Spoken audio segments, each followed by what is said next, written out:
So mao na din niya to ang part 2 no sa atong paglakag-laag atong November 1. Di ba? Grabe ka amazing kay sa tanan. So maghinay-hinay ra tang dari dapitan no kaning abot na gyud ta diri sa may likuon. Grabe ka likuon, daghan ng likuon, basta kay likuon. Likuon, angaton, ambugon na. Ug di ka maghinay na basin niyag mahaybol ka. O dapat no og moangat mo diri sa bukid no dapat jud kondisyon ang inyo ang motor di jud ta magpatala-tala. And og di pod mo suwito sa dalan da please maghinay na lang jud ta kuno. Lantaw ra jud namo ang dalan karaan na makaingon na lang jud kag pagka perfect og di ka mag amping ay nagaw highball ka. Ay grabe ka likuon ambugon angaton og di na masabtan.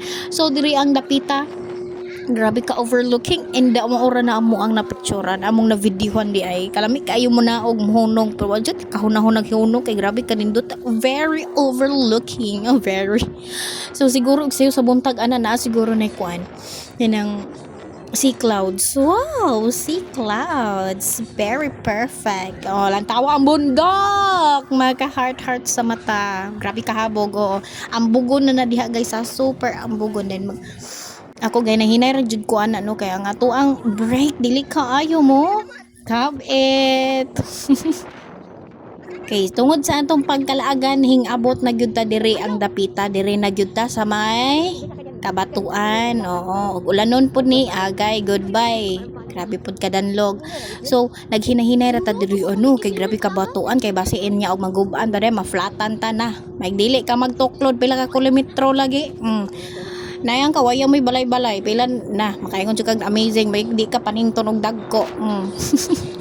So aning dapita grabe pud kayo ni siya kaambugon. Oo, grabe gyud nakumpugong ani kay duha ka kung karga puro bugat kay si ante niya. Di grabe ra ba kayong yawan kay mo sakay kalami na lang gyud.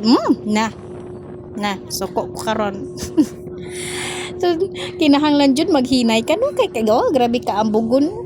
Nya likuon pa jud na dapat kahibalo jud ka mo drive di jud ka magpatatala ron di ka mapaingon di tulay. Grabe ba jud kay nakahabog ng subaan na tulaya. Dako ra jud po kay na subaa. So diri pasulod na daymi sa balay ni Auntie Nining. Oo kay gigutom na jud kaayo neng bata. Gipanggutom na nagpitik-pitik ng utok ani kay wa na gigutom na gyud ng gutom na jud kay tarang pamati kay unsa na yung orasa hapit no siguro ni alas 10. So na diri ana mi nagparking no. Nagnaa ila ang footbridge diri Sa una diha mangagi ang mga motor footbridge. Kailangan padagan ng footbridge diha pa ingon dito sa Pikas dalan karon kay naa na may tulay. Amazing na kay ilang dalan. Di na para sa una. Onya diha nagprepare na dayon si Ate Lovely sa amo ang paniod og pamahaw. Dala na paniod og pamahaw kay wa na.